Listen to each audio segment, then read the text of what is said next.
Let me hear you say, hey, Miss Amanda. Hey, Miss Amanda. Okay, that just tells me right there we're going to have a great cruise together. Folks, when you see me on the ship, that means I can see you back. And so if you're seeing me in the elevator and you've got a question that you want to ask me, I don't want you to hesitate to come on up, say anything you want, tell me about what you want to do. If you've got questions about some of these sports or the history, just come and ask me. I've spent about 20 years up here in these wild, wild places in Alaska, and that's what I'm here for, is to give you this information.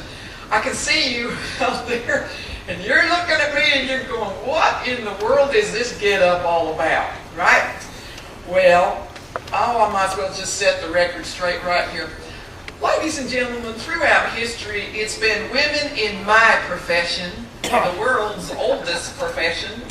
We have been the confidants to kings and paupers alike throughout time, and what these good gentlemen did not tell their wives and their girlfriends, they told us, and we listened and we learned and we passed down their stories. You know, I think that might be why they call it his story. Seriously? Are you just getting that now? My goodness gracious. Well, there couldn't be anything more true than up here in Alaska, folks, because you see, about 100 years ago, the boys were coming up here by the tens of thousands for the big, wild Alaskan adventure. And the ladies were just a little too timid, except for ladies like me and like these madams of Alaska up here on the screen. We were coming up. And how it played out was the boys were passing through these towns. They were not staying put. They were out there having a big, wild time. But ladies like me, we were staying put in the towns. And the boys would come and pay us a visit, pay being the operable word in that sentence. And we would take our good money and we would take it down to the grocery store and to the clothing store, and bit by bit, all these little Alaska towns, all of the towns that you're about to visit this week, they got building up more and more because of women like me. In fact, the number one, the biggest profession that was happening up here, by far and away until 1945, was prostitution. And these towns would not have made it without girls like that. So you're going to get the best information from somebody who knows. You're going to get an opportunity to meet an awful lot of these ladies and gentlemen that are in these pictures that you're about to see during the week. They had a cute little saying up in Alaska a long time ago that, ladies, if you were looking for a hubby, Alaska was the place to go. Here's what the saying was. The odds are good, ladies, that you would find a husband. Woo, but the goods are odd. Woo, those boys are just a little bit off-center in the old days.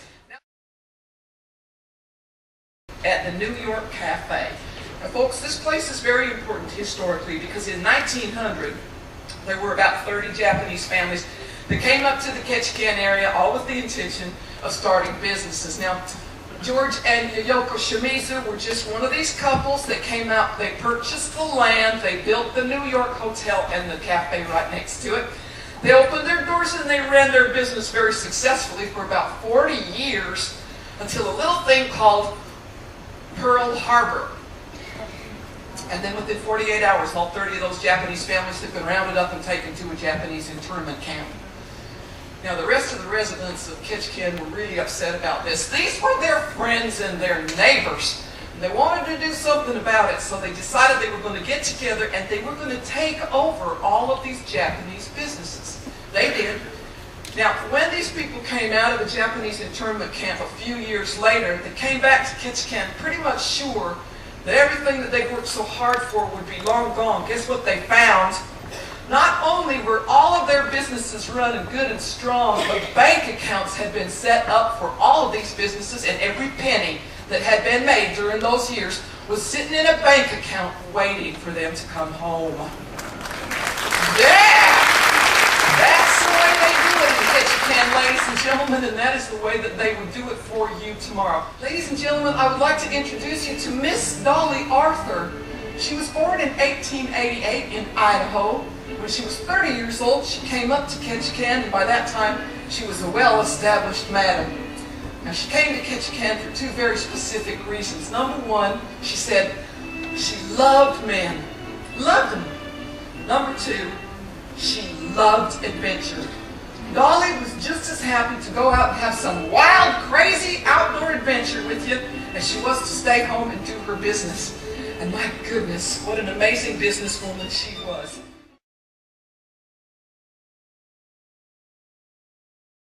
I don't want to do that. I don't want to go over there. I want to go straight up from the Shugahat Valley. Why can't we do that? And Jim says, well, we got a river in the way, but maybe we can work our way up the river and maybe we can do it. And they did. They get all the way to the top of the mountain and they say, okay, this is going to work. We can come down the other way. And they decided they're going to call this trail the White Pass Trail after Canada's Interior Minister. Well, Jim, Skookum Jim, at this point's got gold fever from listening to Captain Billy talking about all this gold. So he says, hey, Captain Billy, I'm not going to come back down the hill with you this way. I'm going to go down the other side and do me a little bit of exploring. Captain Billy says, all right, Jim, you go after it. So he takes off. Jim takes off down the other side of the hill. He's not looking for gold yet. He is looking for his sister, Kate Carmack. Kate Carmack is the common law wife of white man George Carmack. And her brother, Skookum Jim, needs a cook. No self-respecting prospector is going to go out prospecting without having a good cook, and she is one good cook. So Skookum Jim tracks Kate down and says, Kate, get your pots. We're going to go prospecting. Kate says, well, I can go, but I got to take George and the kids. He says, all right, get them together. Let's go. So they take off. A couple of weeks later, they're out there in the wilderness and they're looking around and they've had a wonderful dinner in the evening. And of course, Kate's fixed this wonderful dinner and now she's down in the creek. And the name of this creek is called Rabbit Creek. Kate's down doing the dishes in the creek. It's getting dark. And all of a sudden, this big gold thing goes rolling into her pot. What is this? And then another one comes into her pot. She looks around this creek and there is gold everywhere. And she puts as many of these gold nuggets in this pot as she could possibly get her hands on. And she runs up to the top of the bank and she goes, hey, Jim, is this what you were looking for? Ladies and gentlemen, it was Kate Carmack who started the Yukon-Klondike Gold Rush.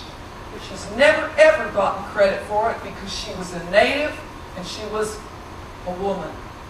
We are trying to change this piece of history, and you are now all part of that change.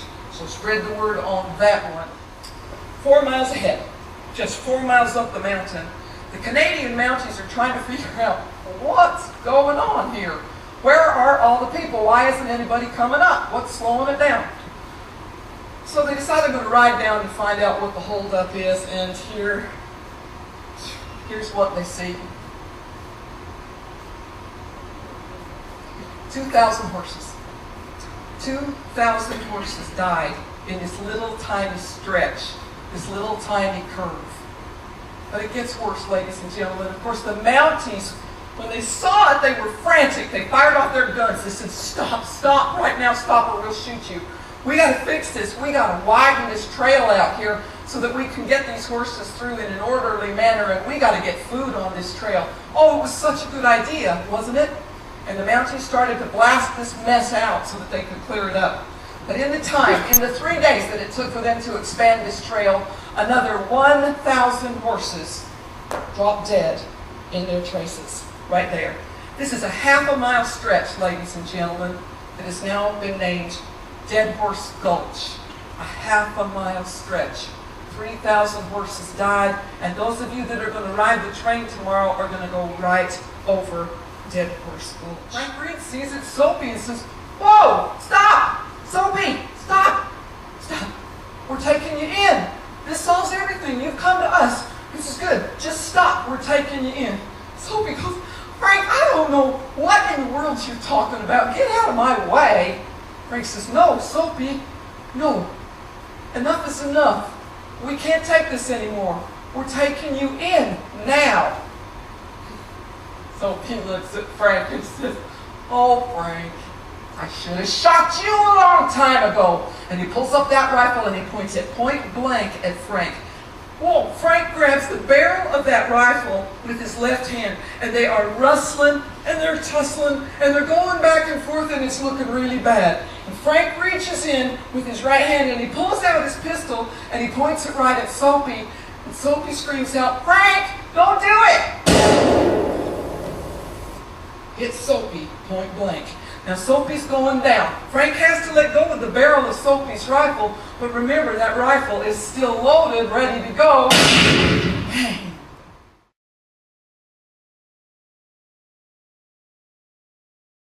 This lovely lady here, folks, Emily Carr.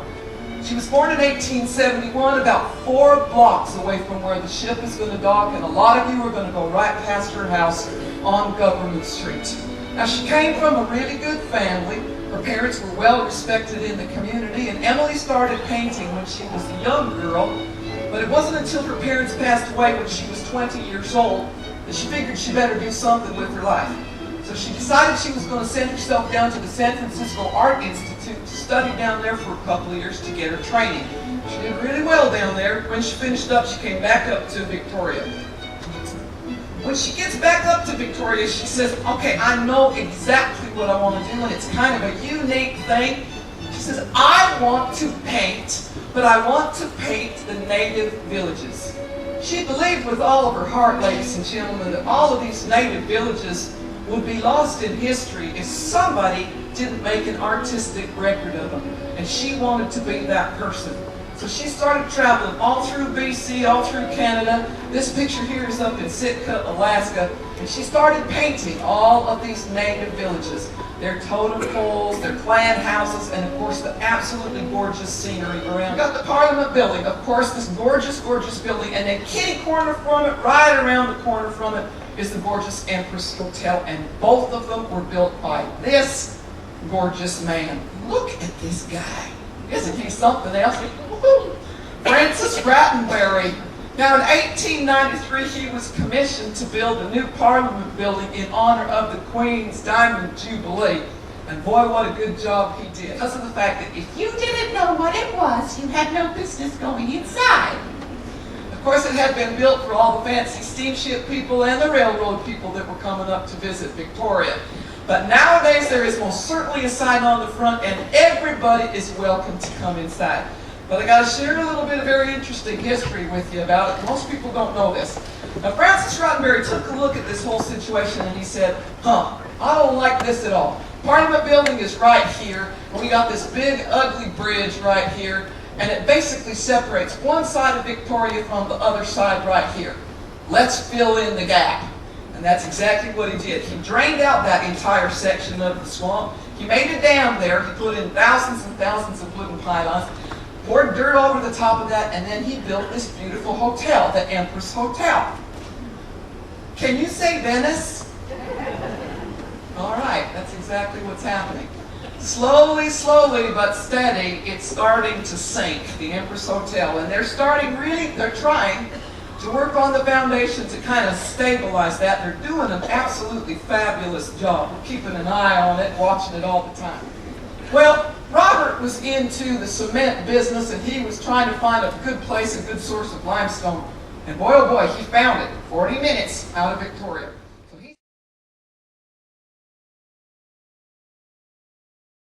Come over and ask me over here, but I will say this: the city of Victoria is one of my very favorite places to go because they always, always make you feel like a proper British king or queen.